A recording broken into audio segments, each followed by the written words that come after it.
thank you for joining us this morning for our podcast. I'm going to get straight into the questions. Yep. The first one being your title, Head of New Business. Can you tell us a little bit more about your role, please? Ultimately, I'm looking after clients through the journey of choosing a new managing agent. That can either be new build developers, and the developer will be my client, or it can be a block that's already under management and they're looking to change managing agents. So I'll guide them through that process.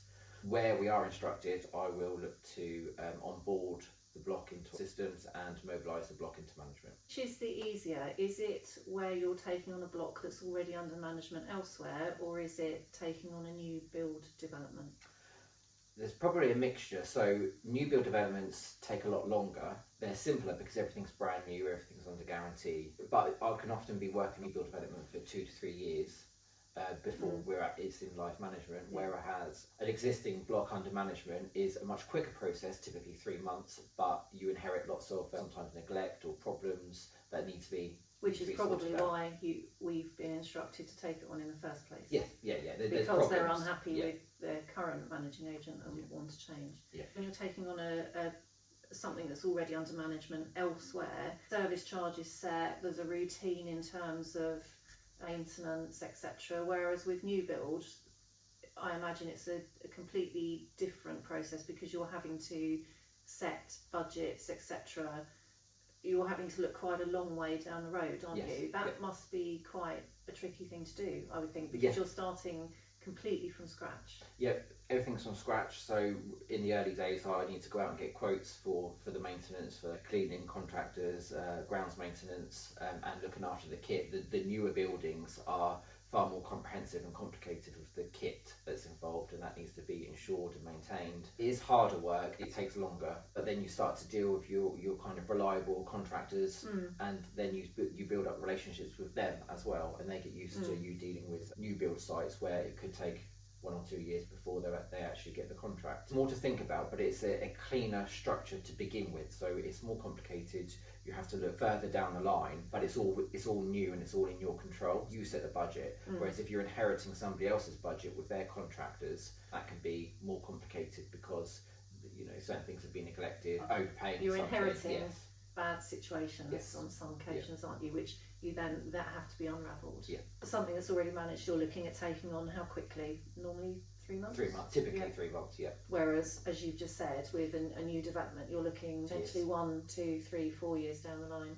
But quite nice to have that pipeline though. Absolutely, It's good to have a mix of both actually, because sometimes you get a buzz when you win a new instruction, and it's a compliment to you and the business. So they're nice to keep you working and bumbling along. But equally, having the big projects that you really get to know inside and out with the years that you may be working on it. So that's very exciting when that finally goes over the line. But obviously they're far and in between. So how did you get into this role of new business? I think when I first joined the industry, I started as a customer care manager. So I was employed by a management company, and I was looking after the relationship for a developer and their purchasers. So I was dealing with purchasers buying new build properties, and I was the link between the purchaser, the solicitor, and the developer selling the property. I did that for a couple of years, and then I progressed into block management, and I had a stint in block management,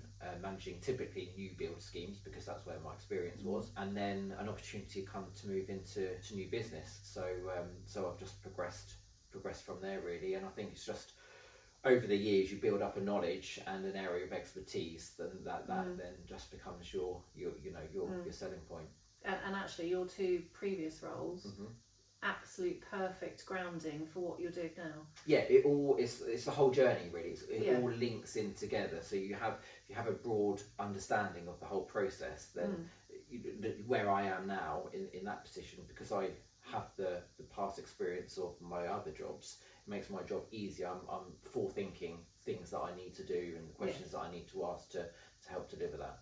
Because you've been on the receiving end of the information that you're now providing, so you know what's needed for that property manager to be able to do a good job once you've bundled everything up and handed it over. Absolutely. If you knew somebody that was looking to start their career along the same path as yourself, what sort of advice would you give to them? I think knowledge is key. I think the more knowledge you have, the better you're able to serve your company and your clients. Mm-hmm. So I'd say to just go out there and get as much experience as you can. Working with clients, building relationships with clients is key, but it's listening to clients' needs. You need to understand what they need and put solutions and suggestions forward. But yeah, I try and get a vast understanding of different areas within the industry, and that's going to serve you better for the future. Yeah, and I think what you just said about listening to clients is so important. You have to hear what they're saying, not just think you know what they're saying, but understand it and then be able to break it down and then act upon it. Yeah, my role is to advise. It isn't just ultimately to get new business in. It is to understand the client's needs and then provide a solution for that client and their needs and make suggestions along the way. My role is advisory. Oh, so what's a typical day? Ultimately, you're there to help and support clients, whether that's existing clients or potential new clients. Generally, responding to emails, phone calls, site visits, and the site visit could either be me visiting a site to quote, to understand what the requirements are, or it could be handing over a new building where it's a new block or a new estate that's just been delivered by the developer, and you're going and snagging it and handing it over to the property managers. Very varied. I have a mixture of in-office, home working, on-site working. Ultimately, you're there. I'm just working with the clients to deliver the service. So with going on site, you just mentioned, at what point do you go on site? Is it when you're looking at a green field that is just a field, or is it when the groundwork is down on that field, or is it when the walls start going up? At what point would you go to site and then start having conversations? It's a bit of a mixture. I think it depends on what my requirements are. I have been right at the beginning when the groundwork's starting. Quite often, developer clients will hold their meetings on site. So I might not be on the development specifically to look at the site, but by default, because that's where the meeting is, I can see everything coming out of the ground and I can see the development slowly growing. And for existing managed, I would be going on site to look at the block initially, just to give it an assessment. And then for both, I like to meet with the property manager there just to kind of do a handover and make sure that everybody understands what we're managing, what our responsibilities are. Really important for you to know that when you hand it over, that level of care, attention to detail is going to be carried forward, isn't it? Yeah. So that your good job at that early stage is then followed on through, so that the client continues to be happy with what we're doing for them. Yeah, and over a period of time, I will build more and more knowledge about a site and a development. So it's my responsibility to ensure that knowledge is passed on to the property manager, who will then ultimately have responsibility. Yeah. How would you measure success in your role? I think it's a mixture of maintaining good relationships, reliable relationships, and ultimately seeing new business come in and people putting their trust in you and PS&B as a company. And word of mouth recommendations, isn't it? That's a sign of success, you would see, isn't it, really? And the most rewarding aspects of your role? Rewarding is winning new business. So I've been with PS&B for just over a year. Some of my previous clients from my old job decided and wanted to follow me across to PS&B, so that was extremely rewarding, quite a compliment to me. Again, going back to the key things, which is maintaining client relationships, delivering a good service, and continuing to win new business. Because it's not always easy for clients to follow you from one job to another, is it? No. Because they will have their routine with whichever business they're dealing with at that point, so it can be quite disruptive for them, can't it? Yeah. So I think that is quite a nice pat on the back, isn't it, when you have somebody say to you that they want to come with you because they like the service that you're providing for them. Absolutely. Are there any common misconceptions about your role, do you think? Probably not about my role. I would say there might be about me. So I'd say people would assume that I'm confident, or that I'm a salesman, and I'm actually neither. So I'm not particularly confident. I'm not a salesman, but I know what I know. I know what we can deliver in a service and as a company. So my role really is to advise based on my knowledge and to offer our services, and then it's really down to the client whether they choose to come on board. I think because you're confident in your role. You may not feel confident personally, but I think you're confident in your role because you know what you're talking about. you know how to deliver a good service, and that's your confident persona then, perhaps, yeah. isn't it? Yeah. It's your work sort of armour, if you like. I know exactly what I'm doing. Very confident in what I know and what Yes. we can do as a company. Yes. As a person, I suppose people would Yes. assume that I'm a confident salesperson if, Yeah. if I'm in new business. But I don't think you have to be a salesperson. No. If you can build relationships with people, that's not necessarily being a salesperson. Yeah. But achieves the same end, Yeah. I think. Okay, so we've got some questions from your colleagues now, Okay. which I don't know, may get tricky. The first one being, how do you handle stress and pressure in your role? Yeah, it happens. I'd probably say working in a team. So if I'm stressed or I'm under pressure, I think working with a team, either whether that's just venting, whether it's talking my problems through, or getting some advice and ideas from my team, I think that's helped. If I was purely on my own, I'd struggle. But the fact that I work in a good team and a supportive team, I think that's what would probably get me through it. And that may lead on slightly to the next question from one of your colleagues actually, is what hobbies do you have outside of work? So perhaps your hobbies help you also to recalibrate a little bit. So I don't have many hobbies, but I do like running. I try to run 3 times a week, and I've just signed up for a half marathon in 3 weeks' time. So actually running is quite it's an opportunity to de-stress, but it also allows you to be away from everything, so you can have a clear thought process. Yes. So quite often when I'm running,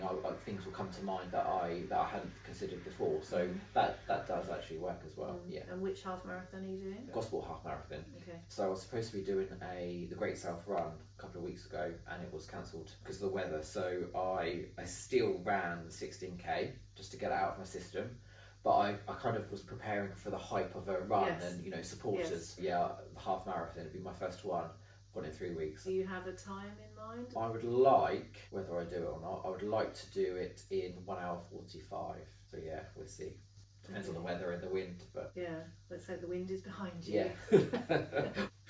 Well, good luck with that. Thank you. An interesting fact most people wouldn't know about you is another question. I don't know if it's particularly interesting, but I have 2 children, twin daughters. They're 7 on Saturday, keep me very busy, and I have a Cavapoo dog called Betty. So yeah, so the 3 of those, the three women in my life, yeah, keep me very busy. So I don't know if it's particularly interesting, but that's outside of work, outside of running. Those 3 are what keep me busy. And I can't imagine you have any spare time outside of those 3 Not things. much. Actually, Not much. No. What's your proudest achievement outside of work? I wouldn't say proudest, but I'd probably say the most significant, quite some time ago now, but passing my driving test at 17, and I think that's the most significant thing in my life, where, although, as I say, it was a long time ago, I think that's when I felt like I'd become a young adult, going from a child to an adult. Lots of opportunities opened, I had a sense of freedom, and I was able to do whatever I felt like I could do whatever I wanted. So I think that was probably the most significant thing. What was your first car? Vauxhall. There was a cherry red Vauxhall Cavalier, 1.6 alloy wheels. I know what one of those is. A lot of people watching this podcast will think, what on earth's one of those? Yeah, at the time it was my pride and joy. I was very proud of that car. And how many lessons did you have to get through your test? Probably about 20, just over 20, I think, and I passed on my second attempt, but it was a pass. Yeah, got there in the end. Yeah. Final question from one of your colleagues. What's your favourite holiday destination and why? Easy. So I have been on lots of holidays, lots of different destinations, but my all-time favourite is Paris, simply because it's nice and local. I quite like city breaks, city culture. I like the busy hustle bustle, and particularly Paris because I love the accent, I love the food, I love the wine, and I think the Parisians have a good life-work balance. They have a good lifestyle, good outlook. So yeah, I did always imagine moving to Paris when I was younger. Okay. Obviously it hasn't happened. Yeah, you never know. But yeah, so that's always my favourite, my go-to. That's where I feel alive. Okay. Yeah, Paris. So if you had an option to have one more holiday, it would be Paris. Paris, yeah, absolutely, without a doubt. Thank you very much for your time today, Welcome. Aaron, and back to work we go. Yes.